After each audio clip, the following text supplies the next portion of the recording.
As an agent, as a company right now, you got to think about like, yeah, this is going to affect me because, okay, now they have a case that's settled. So then copycat lawsuits start happening. The people outside the industry have been licking their chops for decades, trying to figure out a way to get their hands on this commission. You should be excited, Mr. Professional Agent, because you will have less competition and you will thrive. Every challenge is a gift. Get some. Welcome back to the Reside Platform podcast. This is an emergency podcast because there's big news happening in the real estate industry. And we're going to start out with the N.A.R. lawsuit. This is the buyer agent commission trial. Sitzer Burnett. Big news. And we're going to cover it, what we think the impact going to have, what it is, and what you need to know, because it's $1.78 billion. I'm here with Preston Guyton and Suneet Agarwal. Welcome, guys. What's up, buddy? How are you? So I'm reading like new stuff this morning. What's up? I see they're saying treble damages from the additional lawsuits being filed to the brokerages. $5.36 billion. Yes. In the state of Missouri only, because it happened in Kansas City. These lawyers, they could file in every freaking state, boys.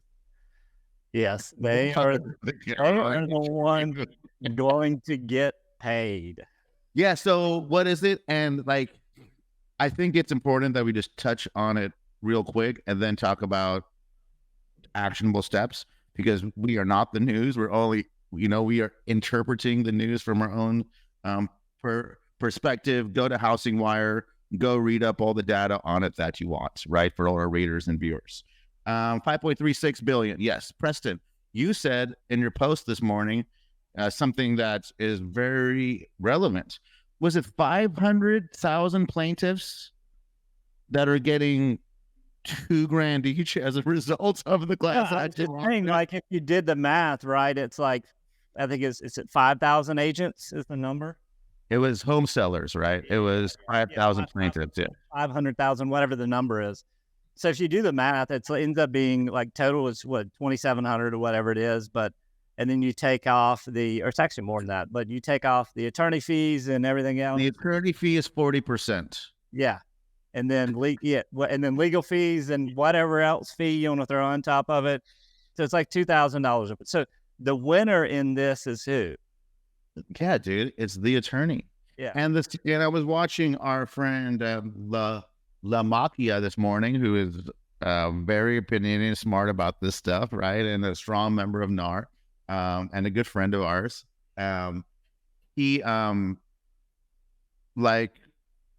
was saying that N.A.R. is gonna file something, right? What's it called? They're gonna contest it right away. You're gonna file. They've already started filing an appeal. So the appeal, that's just going to kick the can down the road. It's eventually you'll have to come up, And the one thing about that, when you think about that, so say the appeal takes 2 years or whatever, they settle before then. But as an agent, as a company right now, you got to think about like, yeah, this is going to affect me because, okay, now they have a case that's settled. So then copycat lawsuits start happening. Yeah, dude, every state. At a local level. Think about a local level. Like your disgruntled buyer is going to be somebody that you have to worry about beyond just being somebody that, like, it's totally different now. Like, you get a bunch of disgruntled buyers together. What happens then? And then these are sellers, right? These are home sellers. It doesn't matter though. The buyer could say, "Oh, well, I wasn't told this," or the seller, whatever it is. You know what I mean? As a buyer's agent, when you have, we have to be, we need to dive into what it is. But when you have an industry that is based on a percentage, we get paid a percentage of the sales price, and sales prices have only gone up, compounding over COVID. 20% a year, 30% a year. Every real estate agent got a raise per transaction, and we can debate whether or not they spent more money and the cost of it and the competition. Yeah, I get it.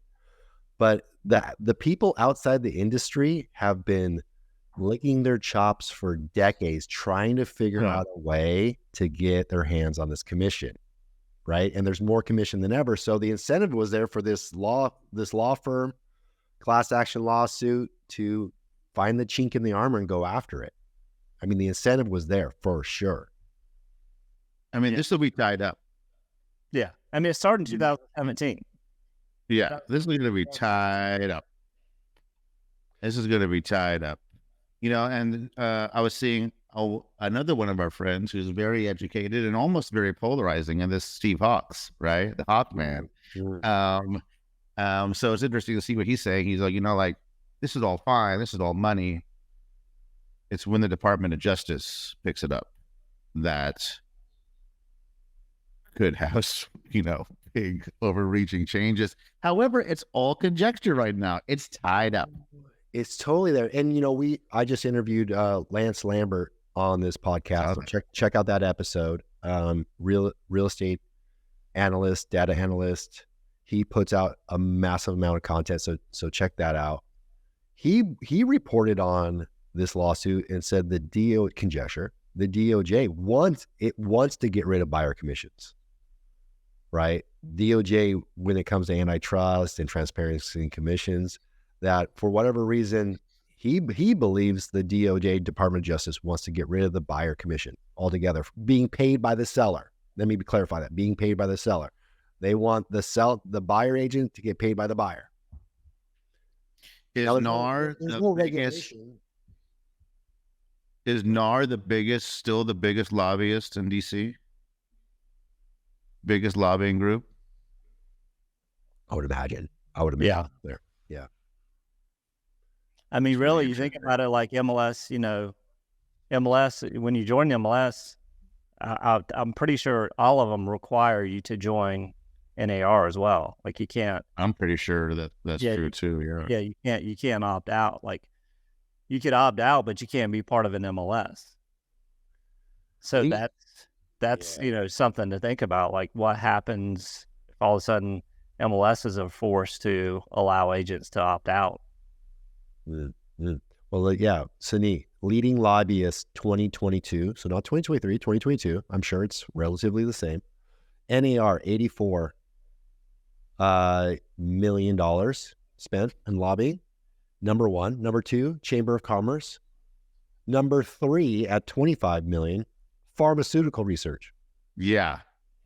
Right. And then you go down to Facebook is 20 million, which is 1/4 of what the N.A.R. spends on lobbyists.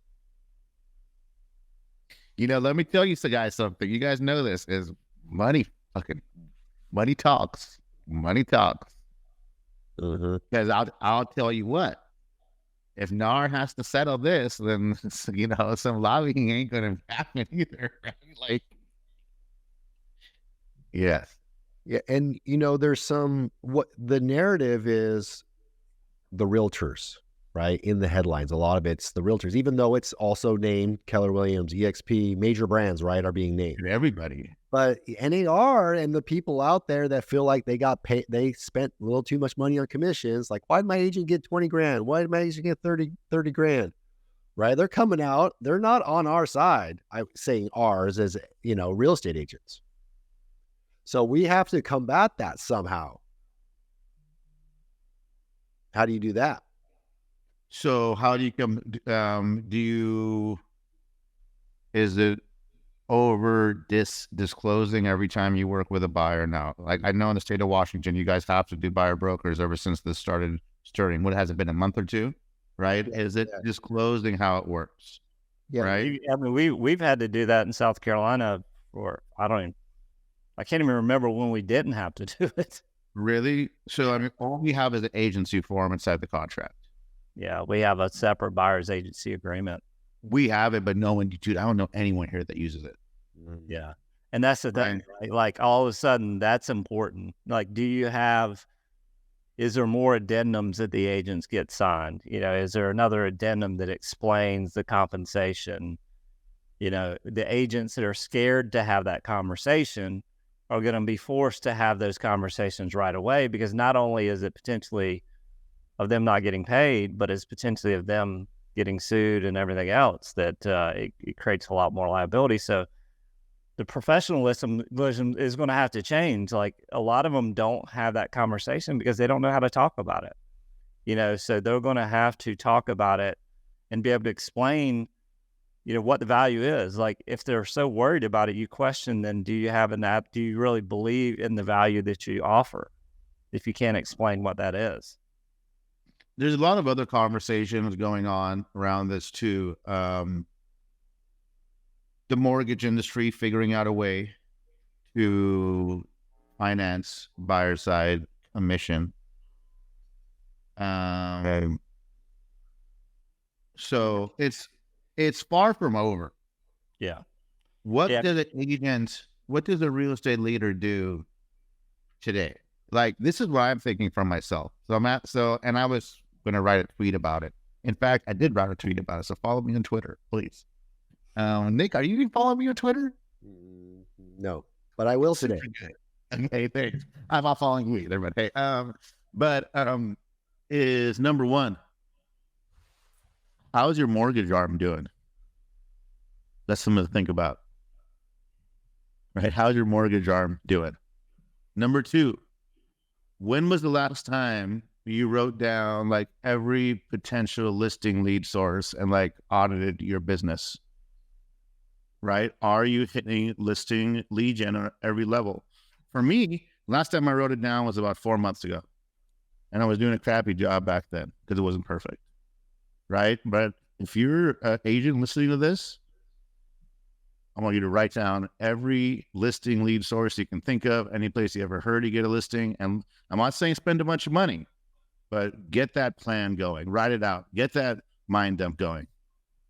If you want one of mine, shoot, you could probably opt in somewhere and I'll send it to you. Maybe we put a link in the show notes. But are you doing those two things? Is how's your mortgage arm? Right? I just wrote that on my whiteboard, Nick. Build backup mortgage. How's your mortgage arm? Are you hitting every single listing lead gen you can think of? And number three, what's your value stack as a buyer's agent? How many unique sales propositions do you have? What else do you offer? Right? Something I would add to that is, especially as an independent brokerage, does your insurance cover a potential lawsuit like this? I mean, seriously, like, people just assume E&O cover that? No, majority of E&Os out there do not cover it. So you need to call your insurance company and find out what insurance you need to have, because what happens if this is numbers 500,000 on a local level? Can you set it as a brokerage can you write a check for $200,000 or whatever it may be? So because you're on the East Coast, have you called your insurance guy yet? Yeah, doing that today. Okay, let me know what he says. Yeah. Is that general liability? That's not general. That's lawsuit insurance. General liability is not. So general liability would be something that happened within your actual office location. Yeah. Well, you have. I mean, some errors and omission might cover it, but I don't think so. But it's, you definitely need to find out what that is and just add that to what you need for insurance, and just hope you never need it. Yeah, E&O insurance, general liability insurance, they're going to have to adjust to, because they're going to want to protect themselves against this lawsuit. So watch the application. I was filling out my application early this year for E&O. Let's get it locked up, ready to go. Yes. But when it comes to the agent level and even the team leader level, don't overcorrect. Don't correct for something that hasn't happened yet. Like, this is all news. But at the same time, go back to what we know we should have been doing anyways, right? Like, what's Suneet saying? What's your value stack on the buyer side of the business? Do you have one besides going into the MLS and looking at properties? Because you probably don't. You need a buyer presentation, just like you have a listing presentation. Yep. You need this, whether that's an iPad slideshow, whether it's a flip chart, whether it's a one panel, but you need a sit down consultation, value presentation, just like you do on the listing side, to add value so that you can then talk about compensation. And your agents need to be trained on that, and they need to be proficient. And I think a lot of people, a lot of professionals will not question the compensation. I think, obviously this is all speculation, but I could see where it could potentially come into play as more luxury type properties. Is it really worth paying a 3% commission on a $3 million property, right? When the buyer's agent's making $90,000. So, and those are all, and like you said, you don't have to worry about that now because this is something that will get kicked down, but you definitely want to just become more professional, be able to explain what you're doing, what you offer, how you get compensated. Don't just say the listing agent pays it or the listing, the listing pays it. Like I hear so many agents do. It's paid on listing. Or how much we've had clients, clients ask you on the buyer side, how much do I pay you? And the agents for years have been saying nothing. So those agents that have that mindset are going to get crushed. And the agents that are being trained and have a process on the buy side are going to win, because they're going to, and what we're doing, and you guys know this, is we're adding immediate value by Zoom. So we'll jump on a Zoom with them before we meet with them, before you show them a home. Well, what are we doing on the Zoom? We're adding value. We're doing the presentation. We're doing a consultation. We're signing them up on a representation agreement. Then we go out and meet them. Right. And agents that do it the right way probably will save themselves a lot of time, because how many buyer's agents have been chasing people around town for years, burning gas, and they never buy from them. Right. And they get a little bit jaded. The other side of the business, I think, is the listing side. And yeah, you double down on listing. Like what Suneet said, all your listing lead gen. It's all about listings. Now, on the listing side, if you look at the lawsuit carefully, it says buyer agent commission, but that's not really on the buyer side. That's the seller complaining, the seller saying, I shouldn't have had to have paid that. Yeah. So being really clear to the seller what they're paying the buyer's agent, and allowing them to choose what to pay them. Right? Because the lawsuit is like, hey, I didn't know you were going to give them 2.5%. What the heck? So making it very clear in the listing agreement, right? What do you want to offer out of your pocket, not out of my pocket? What do you want to offer? Right? And they're going to choose free market. Do you think that's going to have you think that's going to change the commission that's being offered to the buyer's agent if the seller explicitly has to choose their commission to the buyer's agent? Like if you're a seller sitting there, not a real estate agent, and you're like, hey, Preston, what do you want to offer the buyer's agent? Oh yeah, they're going to go like, unless it depends on the listing agent. It depends on how you explain it, right? How you explain it and how people are going to perceive it. People are going to perceive it like you're an asshole if you're the listing agent who's taking 3% offering $500. Yeah, for sure, 100%. So it's going to be how how the listing agent sells it to the client and how they go through it and how they talk about the value. I mean, they're going to have to be able to talk about the value of a good buyer agent and what they do, and what is that by showing the amount of hours, the stuff that people don't see, like they see the check, but they don't know what it was. I think it's really like explaining relationships and like the competitive market to get the most money and wanting to make sure. Well, I mean, some consumers are going to love it, and some consumers are going to say, screw it, give them nothing. But here's the cool thing. Even if the seller decides, hey, Preston, let's do $500 because I you know what, let's see what happens. The buyer can pay them. The buyer's agent can pay the buyer, right? Well, the free markets can decide whether or not that's enough money for me to show your home. Yeah. Let the market decide that, right? And I think what they're going to find is a buyer's agent's not willing to do it because it's going to cost them $500 in gas driving around town.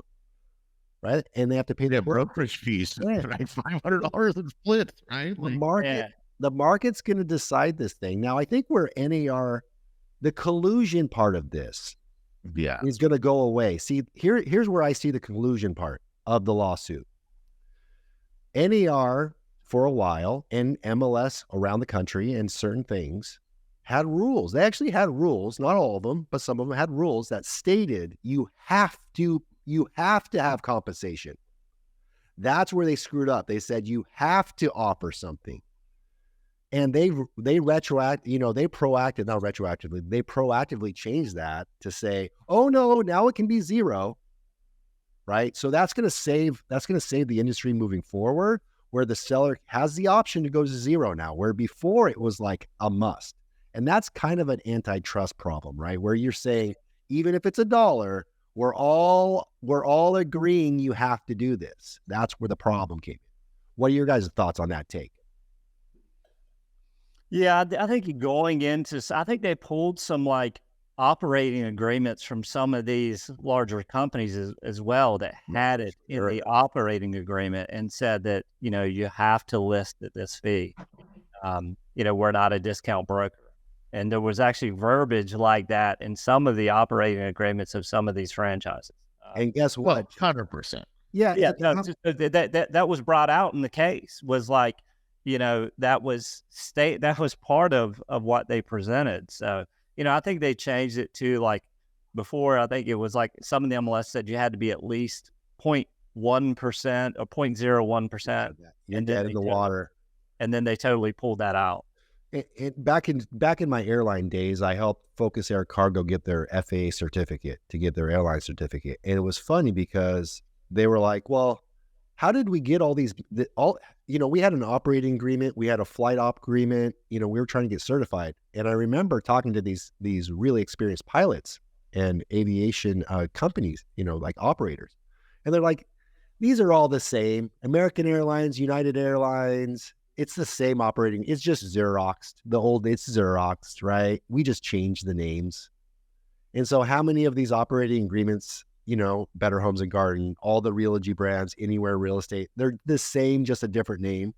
Yeah. Right. So, you're the judge and they're showing you these operating agreements that they look a lot alike. Yeah, they do. Well, it looks like you conspired or colluded, where in fact you're just lazy and just copied and paste.